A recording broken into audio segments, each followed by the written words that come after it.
Hi, in this video we'll be discussing GMAT Official Guide 2017 edition Quant Problem Solving question number 166. Let's have a look at this question. If you look at this question, they have given us a table, right, with rows and columns with city A, B, C, D and E. Okay, so there are some boxes you have dots, right? So let's see what the question says. Each dot in the mileage table above represent an entry indicating the distance between the pair of the five cities. Okay, so distance between the five cities are there. Okay, now it's understandable why diagonally you don't have any dots, right? Because city A and A the distance would be 0, city B and B distance is 0, likewise city C and C, city D and D and city E and E, right? All these become 0. This box is city E and E, right? So it's 0.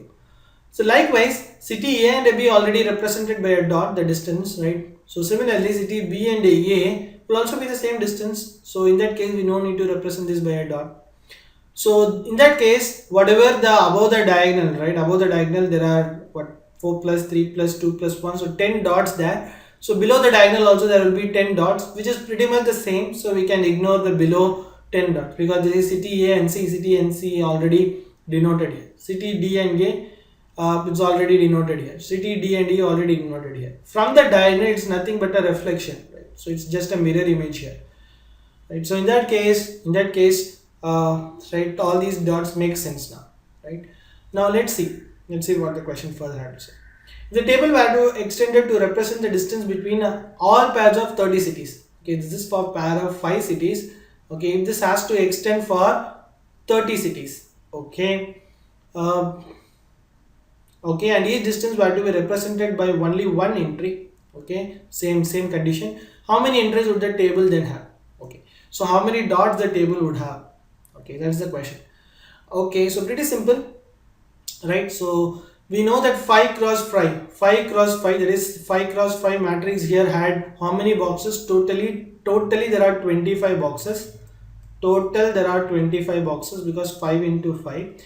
And diagonally there is no entries because of the fact it gives you the same city distance, right? For 30 also it's going to give you A, B, C, D, E, F will be there, G, city G and G. So that means diagonally again you will have the same thing. So we can remove the number of diagonals by the number of rows. There are 5 rows here, so that means the number of diagonals entry would be again 5, right? So 25 minus 5, so 25 minus 5 will get you 20, and 20 again, right? Not all of them are the same. I mean all of them are entered here because there is no entry for the value which is one side of the diagonal, because both the sides of the diagonal are pretty much the same values. It's a reflection here, so we are avoiding the one side of the diagonal. We are taking only one into account, so that is half of them we are counting, half of them we don't count.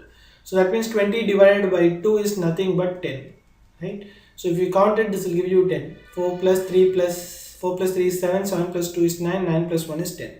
Same thing for 30 cities pair, right? So that means 30 into 30 will get you the total number of boxes, right? Total boxes. Now out of this 900 you have to remove the diagonal would be 30 entries because there are 30 rows. So 90 minus 30 would get you 870. Okay, half of 870 would be the answer because one side of the diagonal only will count because other side is also the same, symmetric, right? So this is symmetric. So that's it. So in that case you will have is 435, right? So answer has to be here B. 4 times, so 3, and you have 435. Answer has to be B. 60 seems like a very small number, right? You can eliminate it straight away by seeing, like by doing that first step itself, that is 25 into 25, and there are 10 boxes for 5 cities, then definitely 60 boxes, I mean, seems too less, right? So answer has to be here B. Eliminate all the other answer choices. It's a simple question where they are expecting you to find it like a multiplication principle. If I give you some 5 and 5 people, right? Okay, say it's like something like this.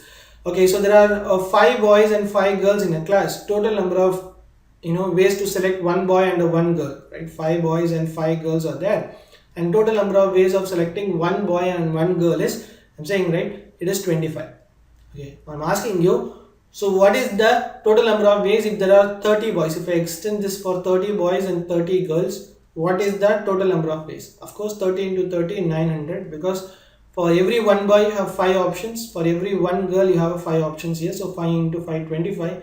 So similarly, for every one boy you will have a 30, and for every one girl you will have a 30 options, so 30 into 30, 900, right? So they are giving a smaller value, they are asking you for extend this for the bigger value. So this could happen in the GMAT types question, right? This, they may ask you these type of questions. So also, right, alternatively, think about it. If they are giving you a bigger value, you can always arrive at an answer for a bigger value by finding the pattern for the smaller numbers. So for an example, if a question give you something 400 students, 500 people, try to solve it for 40 or 4 and extend for 400. That way it will help you to arrive at an answer, because patterns is what we are looking for, right? So hope this is clear. Answer has to be here B 435. Thank you.